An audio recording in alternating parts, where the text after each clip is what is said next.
Hello दोस्तों, तो अभी क्लासेस 0.1 में आपका स्वागत है। तो जैसा कि आप जानते हैं कि हम पढ़ रहे थे क्लास 10th का मैथ, जिसमें हम प्रश्नावली 4A पढ़ रहे थे, जिसका नाम है द्विघात समीकरण। तो इसमें हम क्वेश्चन नंबर 1 से लेकर क्वेश्चन नंबर 9 तक पिछले वीडियो में सॉल्व कर चुके हैं। अगर आपने वो वीडियो नहीं देखा है तो हमारे प्लेलिस्ट में जाकर देख सकते हैं। तो आइए अब आज हम पढ़ने वाले हैं प्रश्नावली 4A, जिसका नाम है द्विघात समीकरण, उसका क्वेश्चन नंबर 10। तो यहाँ पे बहुत ही हम बेसिक के साथ सीखेंगे। अगर आपने चैनल को सब्सक्राइब नहीं किया है तो हमारे चैनल को सब्सक्राइब कीजिए, वीडियो को लाइक कीजिए और ज़्यादा से ज़्यादा शेयर कीजिए। तो आइए देखते हैं। देखिए लिखा हुआ है कि दो क्रमागत धनात्मक पूर्णांकों का गुणनफल 306 है। हमें पूर्णांक को ज्ञात करना है। तो हमें क्या दिया हुआ है कि दो धनात्मक पूर्णांक है, उनका गुणनफल 306 है और हमें उन पूर्णांकों को क्या करना है तो ज्ञात करना है। तो सबसे पहले हम ये देखते हैं कि दो क्रमागत का मतलब क्या होता है। मतलब क्रमागत मतलब होता क्या है, ये सबसे पहले हम देखेंगे। तो क्रमागत मतलब होता है क्रम से। जैसा कि हम जानते हैं कि 1 है, 1 के बाद दूसरे नंबर पे क्रम से क्या आता है तो 2 आता है, उसके बाद क्रम से क्या आता है तो 3 आता है। तो इसी को बोलेंगे क्रमागत। ठीक है, पहला तो हमको समझ में आ गया क्रमागत क्या होता है। उसके बाद लिखा है धनात्मक। धनात्मक मतलब प्लस में होना चाहिए, पॉजिटिव हो जाए, माइनस में नहीं होना चाहिए। देखिए प्लस में है, ये भी ठीक है। आगे बोला है पूर्णांक। पूर्णांक मतलब पूरे होने चाहिए, मतलब पॉइंट में नहीं होना चाहिए। तो तीनों समझ में आ गया कि क्रमागत मतलब एक एक का अंतर होगा, और धनात्मक मतलब सब पॉजिटिव होंगे, और पूर्णांक मतलब कोई पॉइंट में नहीं होना चाहिए। ठीक है, तो हम मान लेते हैं दो क्रमांक को बोला था, कोई दो नंबर मान लेंगे। पहला नंबर अगर x मान लेते हैं, ध्यान से देखिए, अगर मान लेंगे, यहाँ पे लिखते हैं माना पहली संख्या, लिखेंगे हल। सबसे पहले क्या लिखेंगे, हल। उसके बाद लिखेंगे माना, क्या लिखेंगे, माना पहली संख्या x तथा दूसरी संख्या क्या हो जाएगी बताइए। अगर हम पहली संख्या x मानेंगे तो दूसरी संख्या क्या हो जाएगी। क्रमागत चाहिए, मतलब क्रम से चाहिए। बताइए क्रमागत मतलब क्रम से। अगर एक संख्या 20 है तो इससे अगली क्रम से ही अगर हम देखें तो अगली संख्या क्या होगी तो 21 होगी, मतलब इससे एक ज्यादा है। अच्छा ठीक, अगर इस एक संख्या x मानेंगे तो दूसरी संख्या उससे एक ज्यादा होगी। बताइए x में एक ज्यादा करते हैं तो क्या आता है तो x+1 आता है, मतलब x+1 हो जाएगा। तो मतलब पहली संख्या अगर x मानेंगे तो दूसरी संख्या उससे एक क्या हो जाएगी तो ज्यादा, मतलब उससे आगे वाली मतलब x+1 आएगी, मतलब x+1 होगा। तो पहली संख्या x है तो दूसरी क्रमागत संख्या क्या हो जाएगी तो क्या हो जाएगी x+1 हो जाएगी। तो हम लिख चुके। अच्छा, दूसरी क्रमागत संख्या को हम लिख दिए। अब दोनों संख्याएं हमको मिल गई। बोल रहा है कि दोनों का गुणनफल 306 है। तो लिखेंगे प्रश्नानुसार, लिखेंगे तब, क्या लिखेंगे, तब प्रश्नानुसार, क्या लिखेंगे, तब प्रश्नानुसार क्या हमको देखने के लिए मिलेगा। प्रश्नानुसार हम देखेंगे दोनों का गुणनफल बोला 306 आएगा, तो दोनों का गुणा करेंगे। किन दोनों का, दोनों संख्याओं का। पहली संख्या क्या है x, पहली संख्या क्या है यहाँ पे लिखेंगे x, और दूसरी संख्या क्या है x+1। ब्रैकेट का मतलब गुणा ही होता है, तो ब्रैकेट लगाओ या फिर गुणा लगाओ। तो हम ब्रैकेट लगा दिए, क्योंकि दो संख्याएं थी, दोनों गुणा में है, इसलिए क्या लगा दिए ब्रैकेट। तो दोनों संख्याओं का गुणनफल किसके बराबर दिया है तो 306 के बराबर दिया है, तो लिख देंगे 306। तो यहाँ तक हमारा क्लियर है कि दोनों, पहली संख्या मान लिए x है, दूसरी संख्या क्रम में है तो उससे एक ज्यादा होगी, मतलब x+1 हो जाएगी। और दोनों का बोला गुणा करने पे 306 आएगा, तो दोनों का गुणा कर दिए, x और x+1 का क्या कर दिए गुणा कर दिए। तो दोनों का गुणा करने पे कितना लिख दिए, बराबर में 306 लिख दिए। क्यों 306 लिखे, क्योंकि बोला था गुणनफल कितना है तो 6, मतलब गुणा करने पे कितना आएगा, गुणनफल कितना है 306, मतलब गुणा करने पे कितना आएगा तो 306 आएगा। तो हम लिख दिए। अब पहले गुणा करते हैं, देखते हैं इसको x का मान निकालना पड़ेगा। हमको बोला था कि दोनों संख्याएं ज्ञात कीजिए। देखिए हमें पूर्णांक ज्ञात करना है, पूर्णांक मतलब दोनों संख्याएं ज्ञात करनी है। तो हमें भी बताइए x का मान पता चल जाएगा, तो वही तो पहली संख्या है, और उससे अगली मतलब एक जोड़ देंगे तो दूसरी संख्या मिल जाएगी। मतलब सबसे पहले हमको x का मान निकालना पड़ेगा, और x का मान निकालने के लिए हमको इसका क्या करना पड़ेगा तो गुणा करना पड़ेगा। देखिए सबसे पहले गुणा करेंगे x का x में, तो क्या हो जाता है तो x² हो जाता है, प्लस x का 1 में मल्टीप्लाई करेंगे तो x हो जाएगा, और इक्वल टू 306 हो जाएगा यहाँ। अब ये बताइए इसको इधर भेजेंगे उसका गुणनखंड नहीं होगा क्या? तो बिल्कुल होगा। तो लिखेंगे एक्स स्क्वायर और प्लस एक्स और 306 को इधर भेज देंगे तो इधर प्लस में इधर आएगा तो हो जाएगा -306। अब बराबर इधर कुछ नहीं बचेगा तो क्या लिख देंगे 0। अब हम सबसे पहले यहाँ पे देखेंगे कि ये 306 है, मतलब सबसे पहले आप गुणनखंड दे के लिए हम क्यों सबसे पहले क्या करना पड़ता है, यहाँ कोई नंबर नहीं मतलब एक्स नहीं है यहाँ पे तो ये कांस्टेंट होता है, इसका मल्टीप्लाई कर देते हैं इसके साथ जो नंबर होता है। बताइए एक्स स्क्वायर के साथ कौन सा नंबर है? तो एक्स स्क्वायर के साथ 1 है, कुछ नहीं है मतलब क्या होता है 1। इसका मल्टीप्लाई इसके साथ कर लेते हैं तो 306 का गुणा 1 में करेंगे तो 306 ही आएगा। ठीक है, बीच को ऐसा तोड़ते हैं, बीच में जो नंबर है बताइए बीच में कौन सा नंबर है? तो 1 है, बीच में कुछ नहीं है मतलब क्या है 1 है। तो बीच वाले नंबर को ऐसा तोड़ेंगे जिसका गुणा करने पे 306 आ जाए और जोड़ने या फिर घटाने पर कितना आ जाए तो 1 आ जाए। मतलब गुणा करने पर 306 आ जाए, देखिए 306 का 1 में गुणा करेंगे तो 306 तो आएगा। ठीक है, 306 आएगा। मतलब ऐसा नंबर 2 ढूंढना है जिसका गुणा करें तो कितना आ जाए 306 आए और जोड़े या फिर घटाए तो बीच में जितना है उतना आ जाए। तो बीच में कितना है? तो बीच में कुछ नहीं लिखा मतलब 1 है तो कितना आ जाना चाहिए 1 आ जाना चाहिए। जोड़ने या फिर घटाने में कितना आ जाना चाहिए तो 1 आना चाहिए। कैसे हम पता करें? तो इसका हम कर लेते हैं फैक्टराइजेशन। फैक्टराइजेशन हम गुणनखंड करेंगे किसका? 306 का। 306 का हमको गुणनखंड करना है अगर तो इस तरह से हम जानते हैं गुणनखंड करते हैं 2 से। बताइए 2 पहाड़ा में 3 कितने बार में जाता है? 1 बार में। 2 1 कम 2, 1 बचा 10 हो गया, 2 पच्चे 10 और 2 के पहाड़ा में 6 कितने बार में आता है? तो 3 बार। अब बताइए 2 से कटेगा क्या? नहीं, क्योंकि लास्ट वाला नंबर जब तक 2 से नहीं कटता तब तक पूरा नंबर 2 से नहीं कटता है। तो 2 के बाद हम किससे चेक करेंगे? 2 को अगला नंबर क्या आता है? तो 3 आता है, तो 3 से चेक करेंगे। तो 3 से कितना बार में? 5 बार। 3 पच्चे 15 और 3 से 3 कितने बार में आएगा? तो 1 बार में आएगा। ठीक है, फिर ये किससे कटेगा? 3 से कटेगा क्या? तो बिल्कुल कटेगा। तो 3 1 कम 3 हो जाएगा, 2 बचा 21 हो गया, 3 सत्ते 21। अब बताइए किससे ये जाएगा? तो 17 से जाएगा। तो 70 से कितने बार में जाएगा? 1 बार। देखिए हम इसका गुणनखंड कर लिए। अब सबसे पहले हम देखेंगे कि इसका मतलब ऐसा गुणा कर करके हम देखें कि दोनों में कितने का अंतर चाहिए हमको। यहाँ दिखा 1 तो मतलब 1 का अंतर चाहिए, क्योंकि बीच वाला नंबर जिसके पास जिस पे x के पावर 1 होता है उसके आगे कौन सा नंबर है? 1 है, तो वही हमको वहाँ पर चाहिए। तो आइए हम करके देखते हैं। देखिए इसका पहले गुणा करें, 2 तिहाई 6 और 6 तिहाई 18। बताइए 18 और 17 में कितने का अंतर है? 1 का अंतर, तो हमको मिल गया नंबर। देखिए 2 तिहाई 6 और 6 तिहाई 18, मतलब 18 का गुणा अगर 17 में करेंगे तो हमारा 306 आ जाएगा। 306 आ जाएगा और 18 में से अगर हम 17 को घटा देंगे तो कितना आ जाएगा? तो 1 आ जाएगा। तो मिल गया हमारा नंबर। क्या है नंबर? 18 है और 17 है। क्या क्या है? 18 है और 17 है। ठीक, तो इसको तोड़ेंगे 18x और 17x में। तो देखिए तोड़ते हैं इसको, ये एरो को हटा देते हैं यहाँ से, इसका काम खत्म। अच्छा, इसको हम किस में तोड़ेंगे? एक्स स्क्वायर और प्लस। एक बात बताइए यहाँ पे +1 चाहिए कि -1 चाहिए? तो हमको पता है यहाँ पे चाहिए +1, क्योंकि यहाँ पे प्लस लगा हुआ है तो +1 चाहिए। तो बताइए 18 में से 17x को घटाएंगे, 18x में से 17x को घटाएंगे तब +1x बचेगा, या फिर 17x में से 18x को घटाएंगे तब +1 बचेगा। तो हमको पता है बड़े में से छोटे को घटाते हैं तब प्लस में आता है। तो बड़ा कौन है? 18x। 18x को पहले लिखेंगे और माइनस 17x को बाद में लिखेंगे। तभी तो देखिए 18 में से 17 जाएगा तब तो +1 बचेगा। अगर हम 17 को माइनस में मतलब 18 को माइनस में लिखते और 17 को प्लस में लिखते तो 18 में से 17 को तब घटाते तो हमारा -1 बचता, क्योंकि बड़े वाले के आगे क्या आ जाता? माइनस। तो अगर बड़े वाले के आगे माइनस होता तो फिर यहाँ पे माइनस लगता, लेकिन यहाँ प्लस है, इसका मतलब बड़े वाले के आगे क्या होगा? प्लस होगा और छोटे वाले के आगे क्या होगा? माइनस। तभी यहाँ पे प्लस आएगा। मतलब यहाँ पे जो भी रहेगा साइन अगर प्लस है तो बड़े जो भी रहेगा उसके आगे प्लस लगा देंगे। अगर यहाँ पे सिंबल माइनस है तो जो भी बड़ा रहेगा उसके आगे क्या लगा देंगे?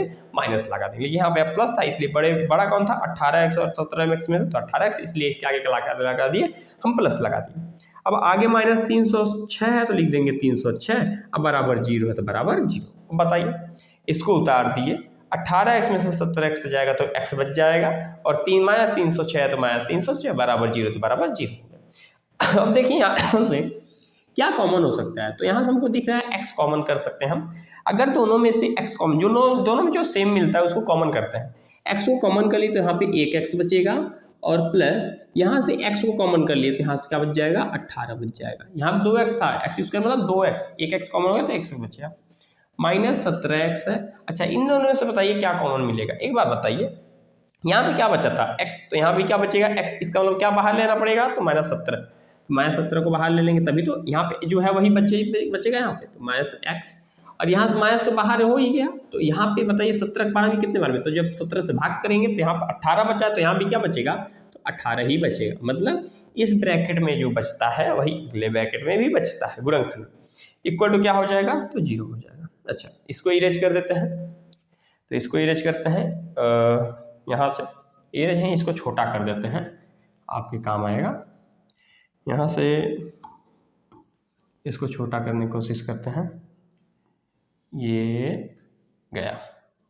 अब देखते हैं इसको, अब हम सबसे पहले इसको आगे देखेंगे, तो इन दोनों को एक साथ लिखते हैं, जो ब्रैकेट में उसको एक साथ, और जो बाहर है उसको एक साथ लिखते हैं, मतलब इन दोनों में से कॉमन कर लेंगे, क्या सेम है, x + 18 और x + 18 सेम है, दोनों में से क्या कर लेंगे, तो कॉमन कर लेंगे, तो लिखेंगे यहाँ पे लिखेंगे x + 18 क्या कर लिए, कॉमन कर लिए, तो क्या बचेगा, x + 18 कॉमन कर लिए तो क्या बचेगा, यहाँ से बचेगा x + 18 बाहर आ गया तो x बचा, लिखेंगे x, और यहाँ से x + 18 बाहर हो गया तो क्या बचा, -17, तो लिखेंगे -17, और इक्वल टू क्या है, 0, तो लिख देंगे इक्वल टू 0।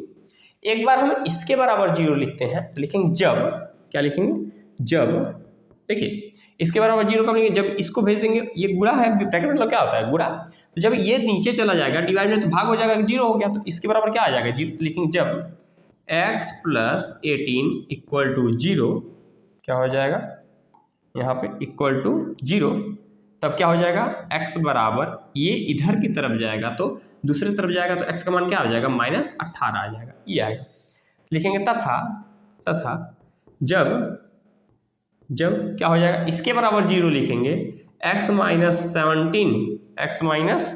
0 लिखेंगे, तो x की वैल्यू क्या आ जाएगी, -17 दूसरी तरफ जाएगा तो क्या हो जाएगा, +17। बताइए x की वैल्यू ये बताइए धनात्मक आना चाहिए कि ऋणात्मक आना चाहिए। देखिए क्वेश्चन है, क्रमांक धनात्मक बोलता है, इसका मतलब ये वाला आंसर नहीं है हमारा, ये वाला आंसर है, इसका मतलब प्रथम धनात्मक संख्या कौन सी है, 17, तो लिखेंगे अतः प्रथम धनात्मक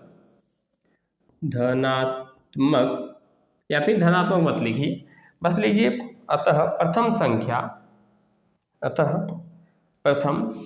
संख्या या फिर पहली संख्या भी लिख सकते हैं, कितनी है, x के जब क्या आया हमारा, बताइए पहली संख्या x थी और x की अब हमारा क्या आ गया, 17 आ गया, पहली संख्या कितनी हो गई, 17, और दूसरी संख्या कितनी है, लिखेंगे तथा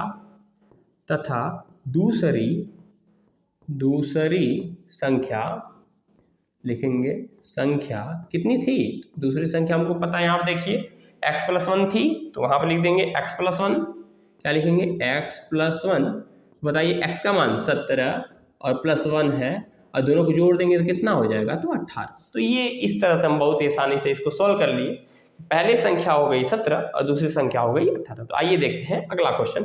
अगर आप इसका स्क्रीनशॉट लेना चाहते हैं तो स्क्रीनशॉट ले सकते हैं, और अगर आप इसका नोट्स चाहते हैं तो हमारा नोट्स हमारे वीडियो को डिस्क्रिप्शन में लिंक डाल दिया जाता है, वहाँ से आप डाउनलोड कर सकते हैं।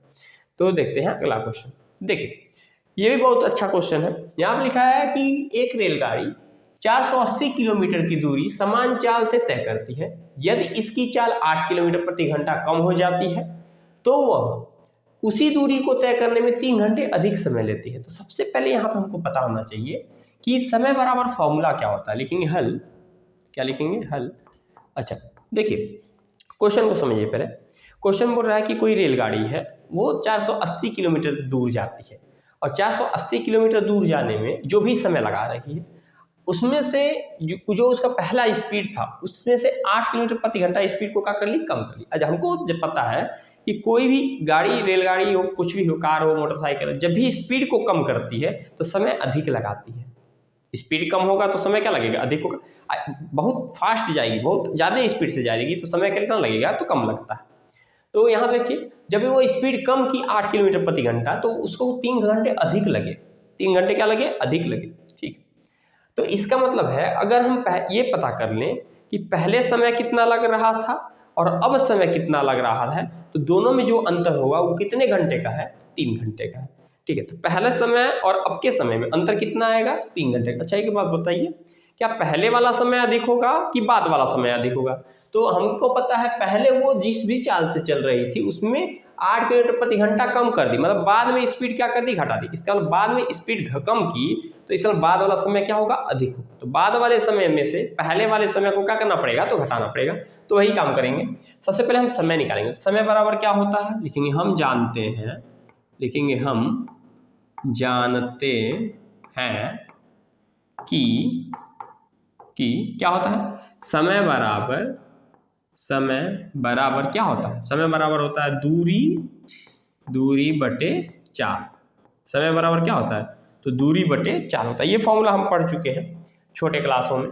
तो समय बराबर होता है दूरी बटे चाल। तो सबसे पहले हम बाद वाला समय निकालेंगे, फिर पहले वाला समय निकालेंगे, या फिर पहले वाला समय निकालेंगे फिर बाद वाला समय निकालेंगे। लेकिन बाद वाला समय अधिक होगा, इसलिए बाद वाले समय में से पहले वाले समय को क्या कर देंगे, घटाएंगे, और बराबर में किसको लिखेंगे, तो 3 लिखेंगे, क्योंकि अंतर कितने घंटे का था, तो 3 घंटे का। तो लिखेंगे माना, क्या लिखेंगे, माना कार था, क्या था, रेलगाड़ी था। तो लिखेंगे माना रेलगाड़ी की चाल कितना मान लें, x मान लें, x है, तथा बाद में उसकी चाल कितना हो जाएगा, x है पहले, फिर 8 घट जाएगा, देखिए 8 घट गया है, x - 8 हो जाती है, मतलब पहले इसका चाल कितना था, x था, उसके बाद में कितना हो गया, x - 8 हो जाता है। ठीक है, माने तो पहले x किलोमीटर प्रति घंटा है और बाद में हो गया x - 8 किलोमीटर प्रति घंटा। अब सबसे पहले अगर समय निकालेंगे, लिखेंगे तब लिखेंगे प्रारंभ, क्या लिखेंगे, पहले इसका चाल के समय कितना होगा, तो हम क्या करेंगे, दूरी बटे चाल करते हैं। लिखेंगे तब समय बराबर क्या हो जाएगा, दूरी बटे चाल। तो दूरी कितनी है बताइए, दूरी है 480, लिखेंगे 480। अब बताइए चाल कितना था, तो चाल था x, लिख दिए, ये पहला समय हो गया। अच्छा, लिखेंगे तथा पहला समय आ गया हमारा, लिखेंगे तथा, इसको समीकरण 1 बना लें। ठीक, लिखेंगे तथा, लिख दिए तथा। अच्छा, दूसरा समय निकालेंगे, तो कौन सा समय, चाल घटने के बाद। तो लिखेंगे चाल घटने के बाद समय क्या हो जाएगा, चाल घटा लिया, कितना घटा लिया, 8 किलोमीटर प्रति घंटा चाल घटा दिया, तब उसका समय क्या हो जाएगा, तब समय बराबर क्या हो जाएगा बताइए, दूरी बटे चाल। फिर फॉर्मूला लगाएंगे, दूरी कितनी है 480, तब भी गया था, अभी भी 480 गया, बताइए चाल कितनी हो जाएगी, इसका चाल जब घट गया था तो कितना होता है, x - 8 था, तो यहाँ पे चाल के जब क्या लिखेंगे, x - 8 लिख देंगे। अच्छा, इसको बना लेते हैं सेकंड समीकरण। अब एक बात बताइए, ये भी समय था, ये भी समय है, अधिक कौन है, हमको पता है यहाँ पे इसकी स्पीड कम हो गई है, तो स्पीड कम करते हैं तो समय अधिक आता है, मतलब ये वाला समय अधिक है और ये वाला समय क्या है, कम है। अधिक वाले में से कम वाले को घटाएंगे तो अंतर कितने का आएगा, तो 3 घंटे का आएगा। लिखेंगे समीकरण 2 में से समीकरण 1 को घटाने पर, या फिर ऐसे हम लिख दे सकते हैं, तब दोनों समय में अंतर कितने घंटे का था, 3 घंटे का था। लिखेंगे प्रश्नानुसार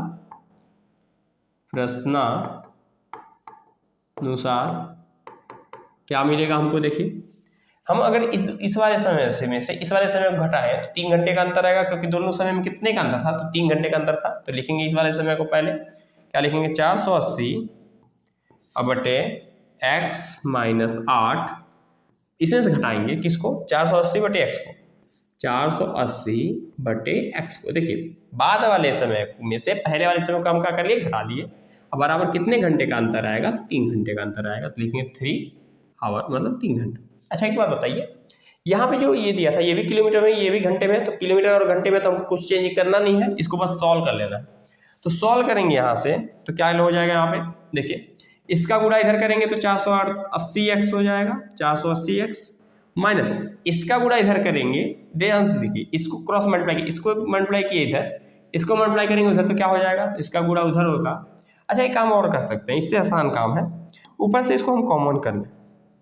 देखिए 480 को क्या कर लें, कॉमन कर लें। तो 480 को कॉमन करेंगे यहाँ से तो हो जाएगा 480, यहाँ बताइए 480 बाहर आ गया तो यहाँ कुछ नहीं बचेगा तो 1 लिखते हैं, माइनस यहाँ से 480 बाहर आ गया तो कुछ नहीं बचा तो 1 लिखेंगे। इसके नीचे क्या है, इस वाले के नीचे क्या है, x माइनस 8 है तो लिखेंगे यहाँ पे, थोड़ा सा जगह बना लें, यहाँ पे लिखेंगे 1/480 बाहर ले लिए तो 1 बचा, नीचे क्या है x माइनस 8 माइनस 480 बाहर ले लिए तो क्या बचा, 1 बचा और नीचे क्या है x है, इक्वल टू क्या है तो 3 है। एक बात बताइए, ये 480 जो है उधर की तरफ अगर हम भेजें तो क्या नीचे नहीं चला जाएगा और 3 से कट नहीं सकता, तो बिल्कुल कट सकता है, या फिर 3 को ही इधर भेज लें तो 3 से ये कट नहीं जाएगा तो कट जाएगा। तो किसको भेजना आसान होगा, 480 बड़ा नंबर उधर भेजेंगे, कटने के बाद नीचे बच जाएगा, फिर इधर भेजना पड़ेगा। इससे अच्छा है 3 को हम इधर भेज दें, 3 इधर आ जाएगा तो क्या आ जाएगा, यहाँ हो जाएगा 480 और 3 कहाँ आ जाएगा तो नीचे बराबर में यहाँ पे, और यहाँ बच जाएगा। देखिए इसका गुणा इसमें करेंगे तो x हो जाएगा, अब माइनस इसका गुणा इसमें करेंगे, x का इसमें करेंगे तो x माइनस 8 का करेंगे माइनस माइनस प्लस 8 हो जाएगा, और नीचे हो जाएगा, नीचे दोनों का गुणा हो जाता है तो x स्क्वायर हो जाएगा, और x का इसमें होगा तो माइनस 8x हो जाएगा। देखिए नीचे दोनों का गुणा हो गया और इसका गुणा इसमें हो गया क्रॉस मल्टीप्लाई, और इसका गुणा इसमें हो गया तो इतना हो गया। अब देखते हैं आगे, इक्वल टू ये बताइए 3 नीचे आया तो यहाँ पे क्या बच जाता है, तो यहाँ पे 1 बच जाता है, 3 एकम 3 होता है, 1 छूट गया, 3 आगे नीचे, बताइए 3 से ये कट जाएगा, 3 एकम 3, 3 छक्के 18, 3 जीरो जा 0। अब 160 का अंदर गुणा कर लेते हैं, देखते हैं कितना आता है। 160 का गुणा करेंगे तो 160x, ये x था, और अच्छा ये आप देखिए प्लस x से माइनस x क्या हो गया, तो कैंसिल हो गया, तो इसको लिखने की जरूरत ही नहीं है हमको। अच्छा प्लस x से माइनस x कैंसिल हो गया, तो 160 का 8 में गुणा कर देंगे, 8 जीरो जा 0, 8 छक्के 48 का 8 हासिल 4, 8 कम 8 4 12, इतना हो गया। इसका इसमें गुणा किए तो इतना बराबर। ये बताइए नीचे है उधर की तरफ जाएगा तो क्या 1 में मल्टीप्लाई नहीं हो जाएगा, बिल्कुल हो जाएगा। तो इधर की तरफ भेजे तो एक्स स्क्वायर का 1 में मल्टीप्लाई हुआ तो एक्स स्क्वायर माइनस 8 एक्स का मल्टीप्लाई होगा तो माइनस 8x हो जाएगा, इतना हो। अब इसको भी उधर ही भेज दें, उसका हम गुणनखंड नहीं कर सकते जैसे पीछे वाले वीडियो में कहते तो बिल्कुल कर सकते हैं।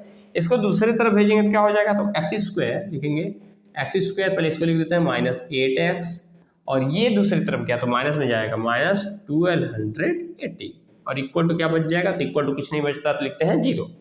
अब देखिए इसका गुणनखंड करना है, सबसे पहले हम इसका फैक्टराइजेशन करेंगे, फिर देखेंगे गुणा करके अंतर कितने का होना चाहिए, तो 8 का होना चाहिए। तो करते हैं 1280 का फैक्टराइजेशन करेंगे, यहाँ पे किनारे पे कर लेते हैं 1280 का गुणनखंड।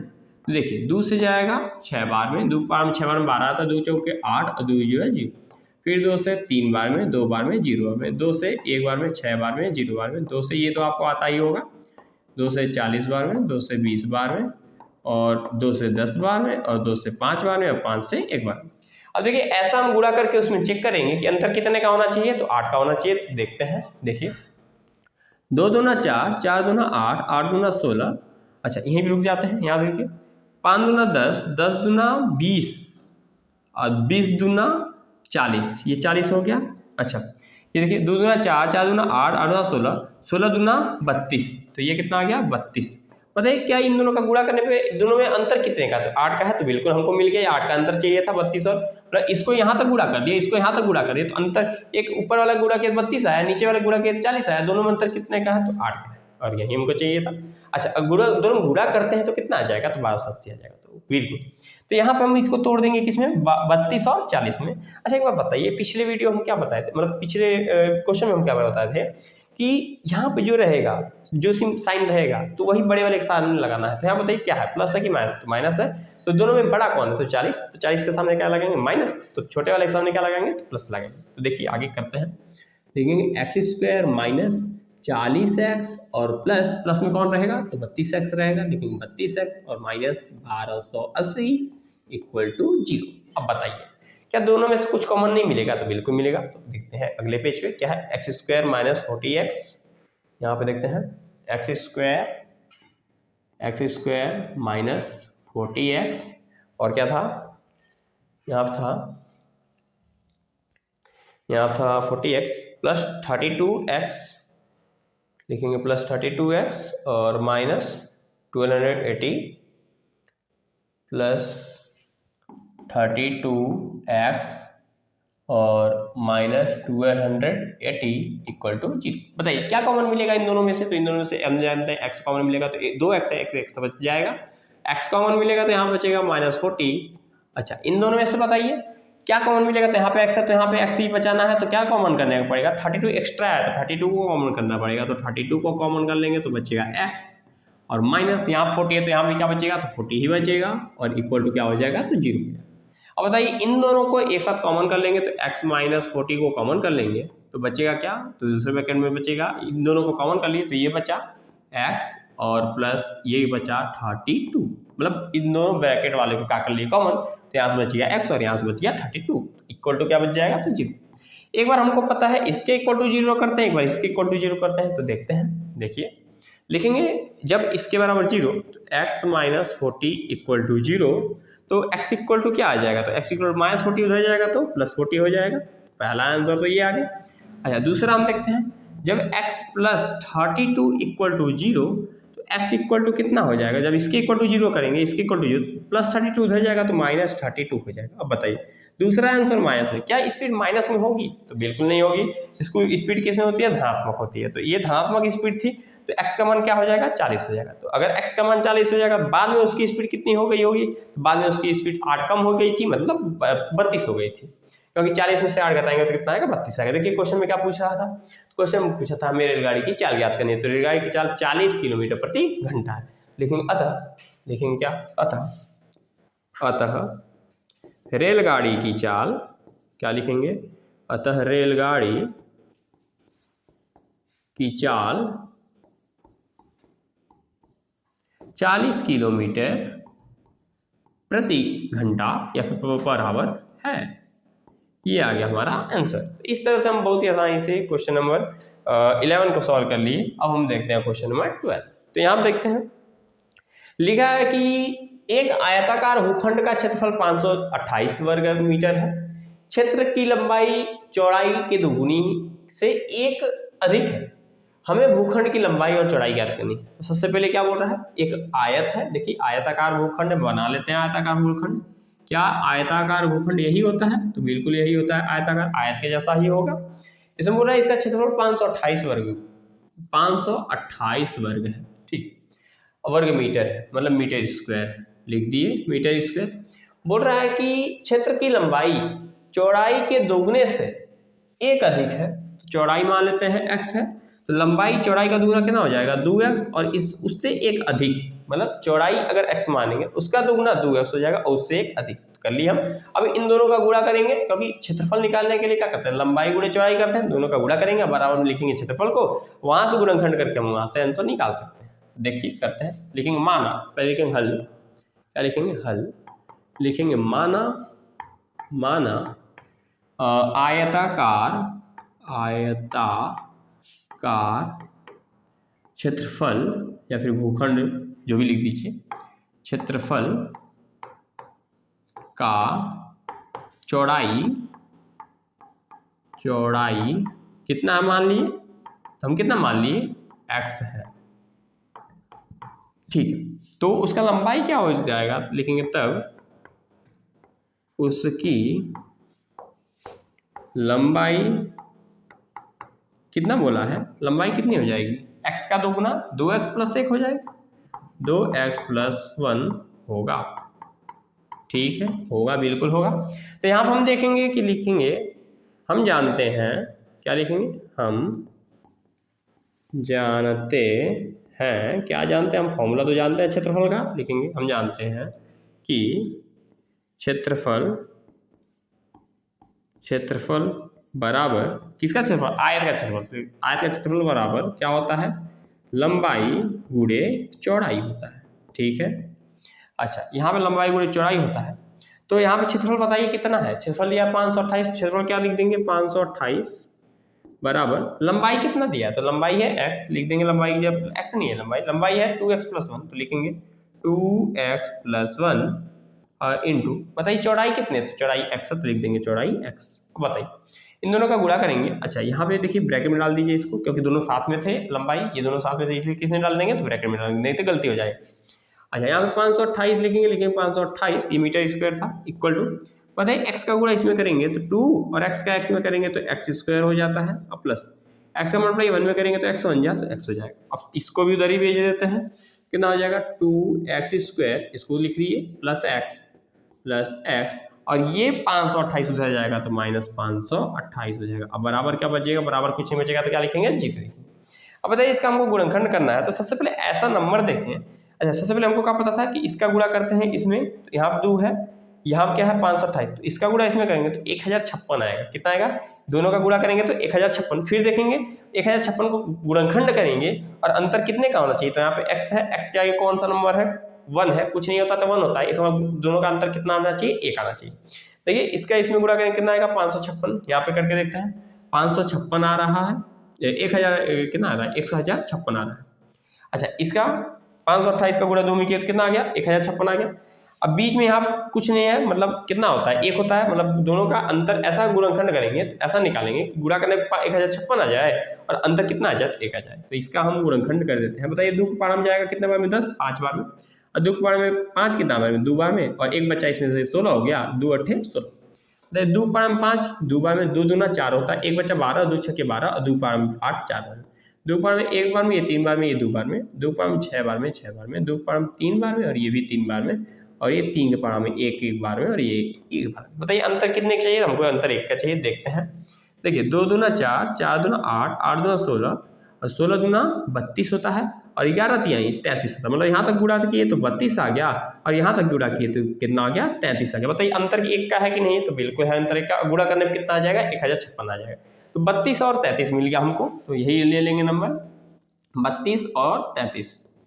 32 लेंगे और क्या लेंगे, तो 33 लेंगे। तो लिखते हैं, देखिए अच्छा यहाँ बताइए प्लस है तो बड़ा वाला किसके साथ, मतलब प्लस किसके साथ लगाएंगे, 32 के साथ कि 33 के साथ। तो यहाँ पे जो भी रहता है वो बड़े वाले नंबर के साथ लगाते हैं, बड़ा कौन है, 33 भी बड़ा है, इसे 33 के साथ लगाएंगे, और 32 के साथ क्या हो जाएगा, तो माइनस हो जाएगा। तो लिखेंगे 2x स्क्वायर प्लस कौन सा लिखेंगे, तो 33 लिखेंगे, तो 33x, और क्योंकि यहाँ पर जो भी रहता है वो बड़े वाले नंबर के साथ, 33 बड़ा था इसलिए। अब 32 के साथ क्या हो जाएगा, माइनस, तो 32x और माइनस 528, अब बराबर क्या हो जाएगा, तो पता है दोनों में से क्या कॉमन मिलेगा, तो दोनों में से मिलेगा 2 नहीं कॉमन मिलेगा, क्योंकि 2 की टर्म में ये 33 नहीं आता, इसलिए 2 को रहने दीजिए। हमको दोनों में से x मिल सकता है, देखिए x मिलेगा, दोनों में से x को ले लेंगे, तो यहाँ क्या बचेगा, 2 बचेगा, और एक x बच जाएगा, क्योंकि यहाँ 2x था, प्लस इसमें से x निकालेंगे तो क्या बच जाएगा, तो 33 बच जाएगा, तो 33 को लिख देंगे। इन दोनों में से देखिए क्या मिलेगा, माइनस 16 बच जाएगा, माइनस दोनों में माइनस निकालिए, 16 देखिए 16 का पावर 2 बार में आएगा, और 2 यहाँ पर चाहिए था, और x है तो x को रहने देते हैं, 16 हो जाएगा। तो क्या बचेगा यहाँ पे, 2x प्लस 33 था, यहाँ भी क्या बचेगा, 2x प्लस 33, ये बच जाएगा, और इक्वल टू क्या हो जाएगा, तो 0 हो जाएगा। देखिए 16 के पावर में 32 कितने बार में आएगा, 2 बार में, 2 हो गया, x बच गया। 16 के पावर में 528 जब भाग करेंगे तो कितना आएगा, तो 33 आएगा, तो हो गया यहाँ पे। अच्छा यहाँ पे अब आगे देखते हैं, यहाँ से देखें एक बार इन दोनों में से इन दोनों को क्या कर लेंगे, कॉमन कर लेंगे ब्रैकेट वाले को, तो दोनों को कॉमन करेंगे तो क्या आएगा, 2x प्लस 33 को कॉमन करेंगे, प्लस 33 को क्या कर लेंगे कॉमन, यहाँ से प्लस 33 को क्या कर लेंगे कॉमन करेंगे। तो जब इन दोनों कॉमन करेंगे तो क्या बचेगा, देखिए भाई इसको यहाँ कॉमन कर लिए तो क्या बचा, x, तो लिखेंगे आप दूसरे ब्रैकेट में x, और इसको कॉमन कर लिए तो क्या बचा, -16, तो लिखेंगे -16, और बराबर क्या हो जाएगा, तो 0 हो जाएगा। बताइए एक बार इसके बराबर 0 करते हैं, एक बार इसके बराबर 0 करते हैं, जब इसके बराबर 0 करेंगे लिखेंगे 2x प्लस 33 इक्वल टू 0, तो बताइए 2x इक्वल टू कितना हो जाएगा, प्लस 33 दूसरी तरफ जाएगा तो -33 आ जाएगा, आई 2 कहाँ चला जाएगा, तो नीचे, तो x इक्वल टू -33/2। बताइए लंबाई कहीं माइनस में होगी क्या, तो बिल्कुल नहीं, लंबाई माइनस में नहीं होती है। तो अच्छा इसका निकालते हैं, इसका निकालेंगे तो x माइनस 16 इक्वल टू 0, तो x इक्वल टू क्या हो जाएगा, तो -16 उधर जाएगा तो कितना हो जाएगा, +16, ये हो सकता है आंसर, क्योंकि ये प्लस में आया, तो हमारा ही आंसर ये होगा। तो लिखेंगे ये लंबाई धनात्मक होती है, इसलिए x का मान कितना होगा, 16 होगा, और x क्या था, चौड़ाई था। अच्छा तो चौड़ाई कितना आ गया, 16 आ गया। तो लिखेंगे यहाँ पे, देखिए यहाँ पे जो इसके x की वैल्यू आई है -33/2 आई है, तो माइनस में ये होता नहीं है, क्या नहीं होता, लंबाई नहीं होता। लिखेंगे लंबाई माइनस में नहीं होता, इसलिए x का मान क्या होगा, तो 16 होगा। तो चौड़ाई कितनी हो जाएगी, तो 16 हो जाएगा। तो लिखेंगे चौड़ाई, आप क्या लिखेंगे, लिखेंगे चौड़ाई का मान धनात्मक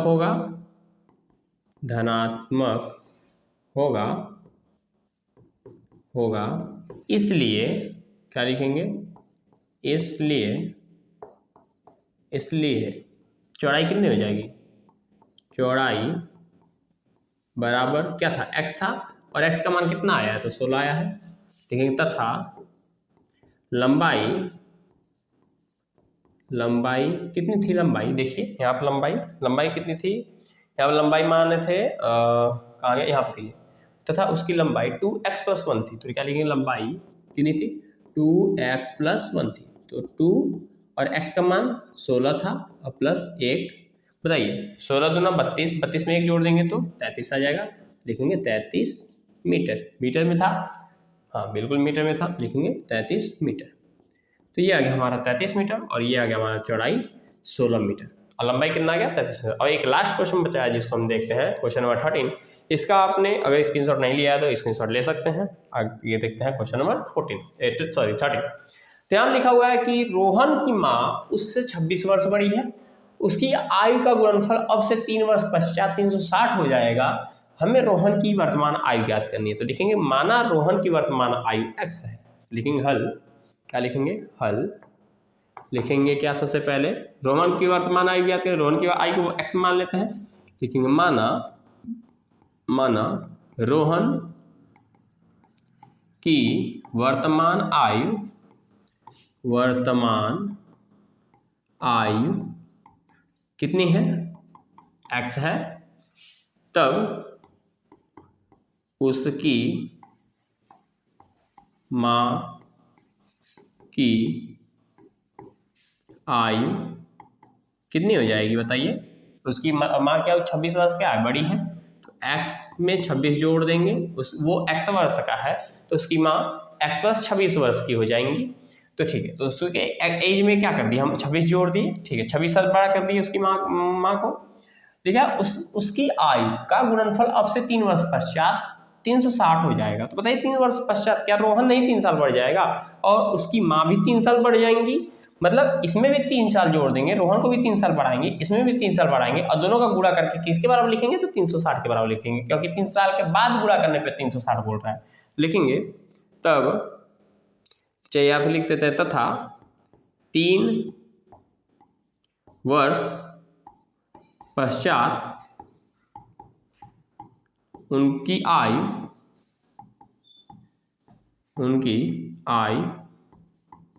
कितनी हो जाएगी, तो x में 3 जोड़ेंगे तो क्या होगा, यहाँ पे रोहन का अलग से लिखते हैं, तथा 3 वर्ष पश्चात उनकी आयु कितनी हो जाएगी, रोहन की इसमें x में जोड़ देंगे 3, x+3 हो जाएगा, तथा उसकी माँ की आयु कितनी हो जाएगी, इसमें 3 जोड़ेंगे तो हो जाएगा x+29 हो जाएगा, 26 से 3 ऐड करेंगे 29 हो जाएगा। अच्छा, इन दोनों का गुणनफल कितना बोला है, तो 360 बोला है, लिखेंगे तब प्रश्नानुसार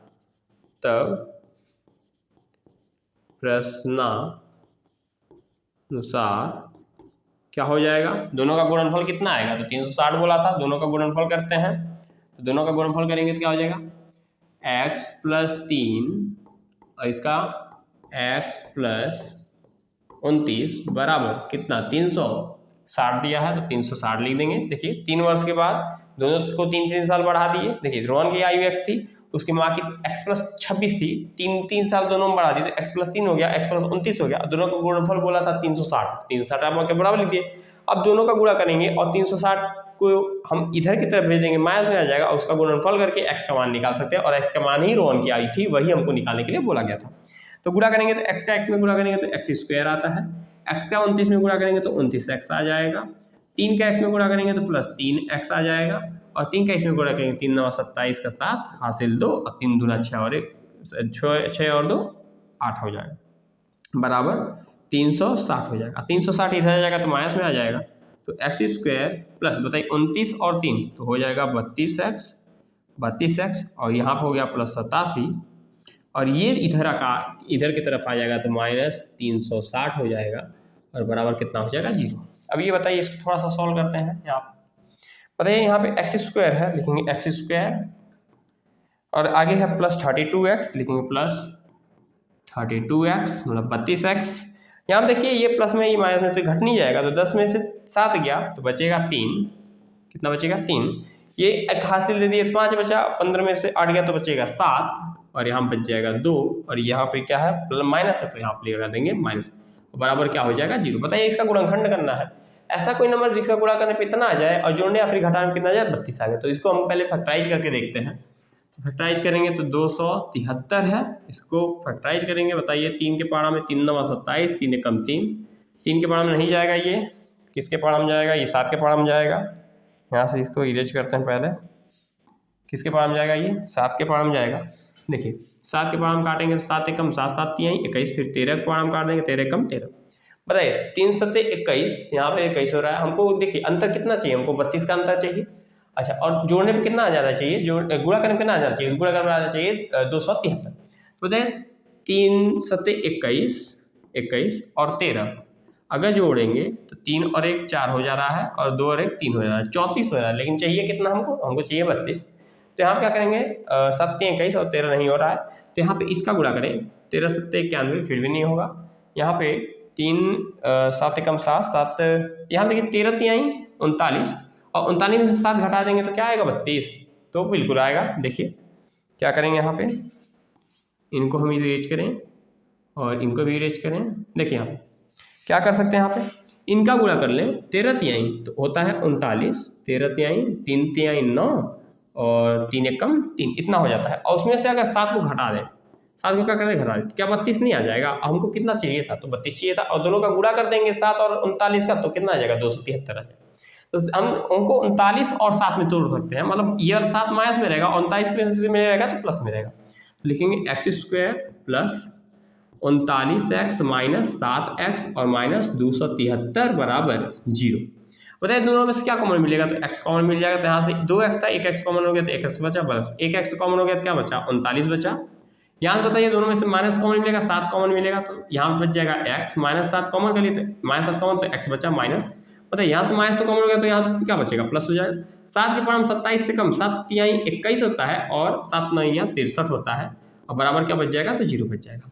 अब देखिए यहाँ पे इन दोनों को कॉमन कर सकते हैं तो x प्लस 39 को कॉमन कर लेंगे तो क्या बचेगा, इसमें से x प्लस 39 कॉमन हो गया तो x बचा और इसमें से x प्लस 39 कॉमन हो गया तो माइनस 7 बचा, ये आ गया और बराबर क्या हो जाएगा तो 0 हो जाएगा। बताइए एक बार इसके बराबर 0 करते हैं, एक बार इसके बराबर 0 करते हैं। जब इसके बराबर 0 करेंगे तो x प्लस 39 बराबर लिखेंगे, जब x प्लस 39 बराबर 0 तो x बराबर कितना हो जाएगा प्लस 39 दूसरी तरफ जाएगा तो माइनस 39 हो जाता है। बताइए माइनस में उसकी आई हो सकती है क्या, तो बिल्कुल नहीं होगी, इसका मतलब ये तो आंसर नहीं होगा।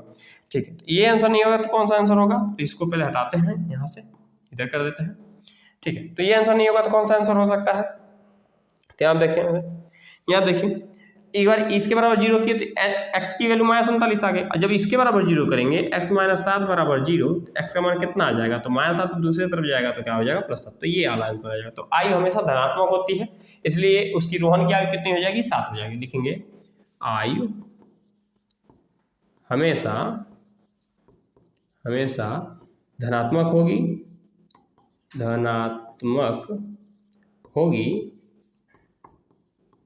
इसलिए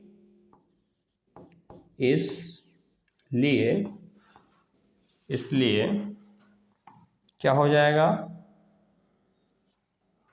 देखिए इसलिए रोहन की आयु कितना होगा, रोहन की आयु कितनी वर्ष है, 7 आया था, 7 वर्ष होगी, 7 वर्ष क्या लिखेंगे होगी। अच्छा रोहन की आयु हमको आ गया 7 वर्ष, क्या लिखा था रोहन की आयु ज्ञात कीजिए, रोहन की आयु हमने ज्ञात कर लिया। तो इस तरह हमने बहुत आसानी से क्वेश्चन नंबर 13 सॉल्व कर लिया।